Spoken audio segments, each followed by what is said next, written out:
CNN 10 is 10 minutes of world news explained, and I'm your anchor, Carl Azuz. Thank you for watching this Monday. Thousands of Iraqi civilians, more than 2,300 over this weekend alone, have fled the city of Mosul as the international battle rages on to take control of it back from ISIS terrorists. Mosul is the second largest city in Iraq. It's also ISIS's last major stronghold in the country. So ridding it of ISIS control would be a major setback for the terrorist group, though it still controls other parts of Iraq and Syria.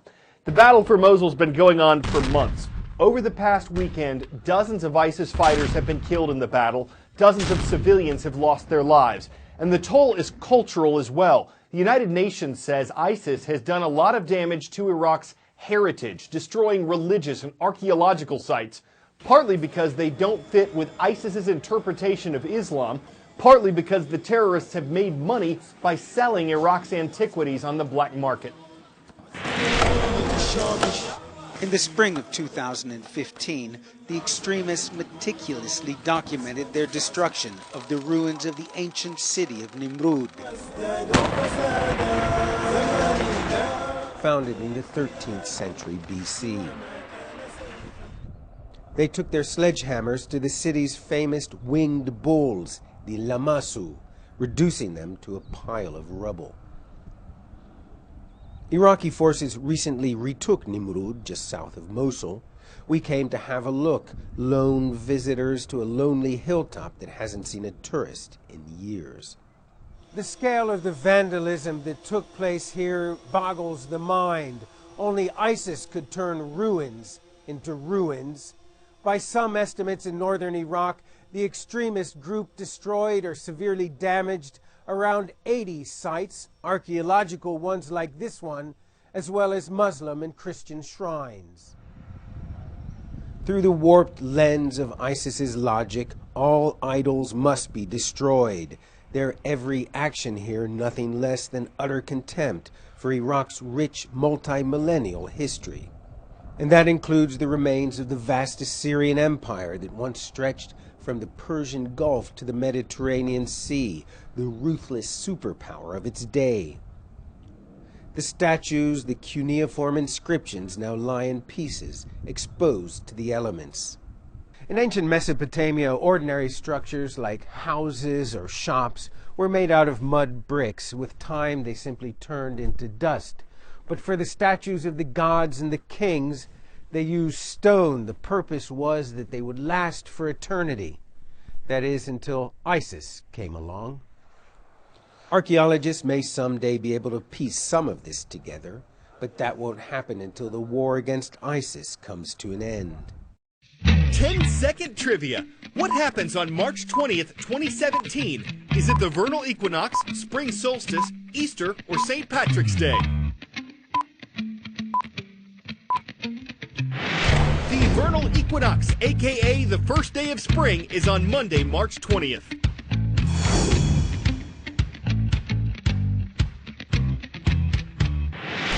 But regardless of what Punxsutawney Phil saw on Groundhog Day, spring has been in the air in western Pennsylvania and states throughout the eastern and southern U.S. They've had warmer than average temperatures so far this year.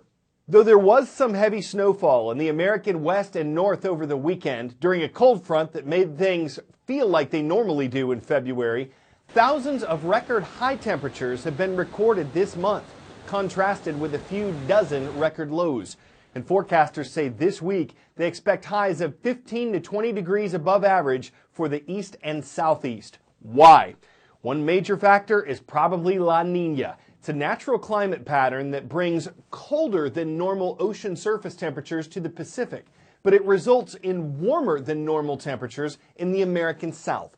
Government meteorologists say a relatively weak La Nina event has come and gone, but its impacts could continue through March. Continuing now a sort of spring theme, you might think bees are just smart enough to pollinate, make honey, maybe sting once in a while. New research at London's Queen Mary University suggests otherwise, that they're not only able to learn new tricks, but also improve upon what they've seen other bees do. The insect's task was a sort of bee soccer, something they would not have to do in the wild. If they were able to drag the ball to a goal, they'd get a bit of a sugar water as a reward. The study showed that after watching a demonstrator bee score the goal and get the treat, the observer bees quickly learned how to do the same thing. What's really getting buzz in all this is that it wasn't just a case of copying another bee. In some cases, multiple balls were on the field, and bees watched the demonstrator dragging only the farthest ball back to the goal. But when given the chance to do it themselves, the observers would pick the closest ball to get the reward with the least effort. One of the authors of the study concluded that bees are able to accomplish a lot more than scientists previously thought.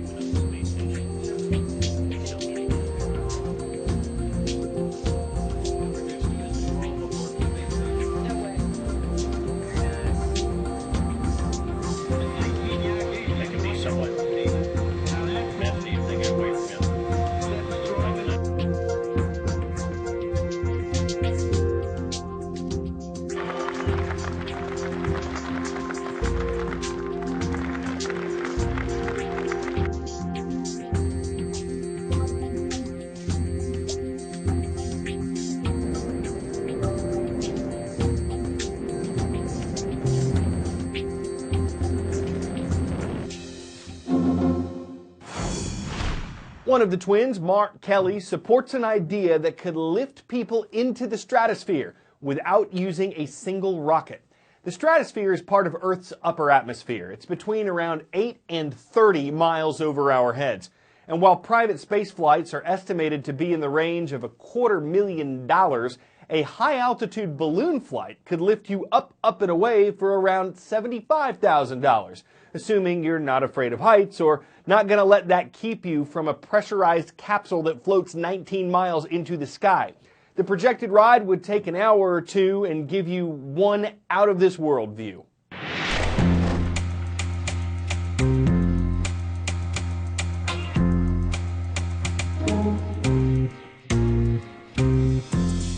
Tell me a little bit more about the decision to use sort of this old technology of balloons. You know, I've always flown on a rocket ship, and I flew fighter airplanes. This is a little bit different.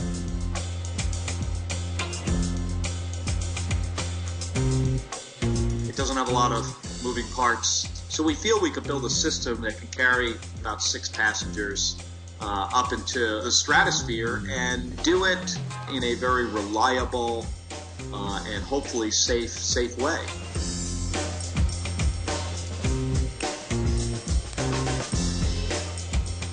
We'll be able to do the same thing that a satellite could do, whether it's communications or reconnaissance or as a scientific platform. To launch even the cheapest rockets costs, $10 or $20 million. We do it now at a fraction of the cost of launching in a rocket. When are you guys actually going to be, transporting passengers, paying passengers into the stratosphere? In the later part of next year, we could be flying passengers up above 100,000 feet into the stratosphere. When I first got to look at the Earth for the first time as a round ball floating in the blackness of space, it was transformative. I mean, it really changed the way that I thought of the planet.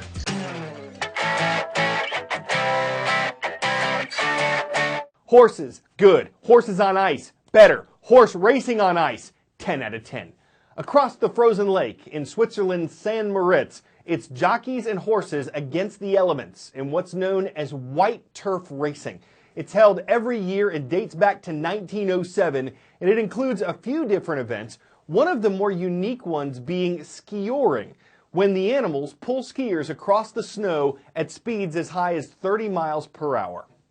Of course, they're all main events, but that last one's kind of a drag, with a number of competitors taking the reins, jockeying for first right out of the gate at a gallop. You can see how the faint-hearted might shy away with a saddle expression saying, "I can't," or "I'll just have to say nay." I'm Carl Azuz for CNN 10.